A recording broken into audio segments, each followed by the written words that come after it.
വിപണിയിലെ വെളിച്ചെണ്ണയുടെ സുരക്ഷിതത്വം ഉറപ്പുവരുത്തുന്നതിനായി ഭക്ഷ്യസുരക്ഷാ വകുപ്പിന്റെ നേതൃത്വത്തിൽ സംസ്ഥാന വ്യാപകമായി പരിശോധന നടത്തിയതായി ആരോഗ്യവകുപ്പ് മന്ത്രി വീണ ജോർജ്.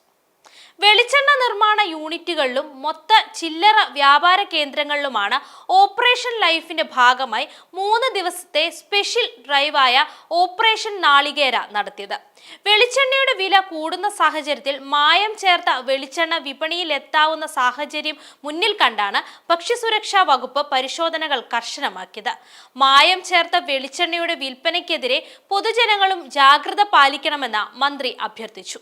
സംസ്ഥാനത്താകെ 980 സ്ഥാപനങ്ങളിൽ നടത്തിയ പരിശോധനയിൽ 25 സ്ഥാപനങ്ങൾക്ക് റെക്ടിഫിക്കേഷൻ നോട്ടീസ് നൽകി. വിവിധ കാരണങ്ങളാൽ 7 സ്ഥാപനങ്ങൾക്ക് പിഴ ഈടാക്കുന്നതിനുള്ള കോമ്പൗണ്ടിംഗ് നോട്ടീസ് നൽകി. 161 സ്റ്റാറ്റ്യൂട്ടറി സാമ്പിളുകളും 277 സർവൈലൻസ് സാമ്പിളുകളും തുടർ പരിശോധനകൾക്കായി ശേഖരിച്ചു. വെളിച്ചെണ്ണയുടെ ഗുണനിലവാരത്തിൽ സംശയം തോന്നിയാൽ ഭക്ഷ്യസുരക്ഷാ പരാതി ടോൾ ഫ്രീ നമ്പറായ 1800-425-1125 വിവരം അറിയിക്കണം. വിപണിയിലെ വെളിച്ചെണ്ണയുടെ സുരക്ഷിതത്വം ഉറപ്പുവരുത്താൻ നിർമ്മാതാക്കളും കച്ചവടക്കാരും ശ്രദ്ധിക്കണം. പരിശോധനകൾ തുടരുമെന്നും നിയമവിരുദ്ധമായ വിൽപ്പന ശ്രദ്ധയിൽപ്പെട്ടാൽ ഭക്ഷ്യസുരക്ഷാ ഗുണനിലവാര നിയമപ്രകാരം നടപടികൾ സ്വീകരിക്കുന്നതാണ്.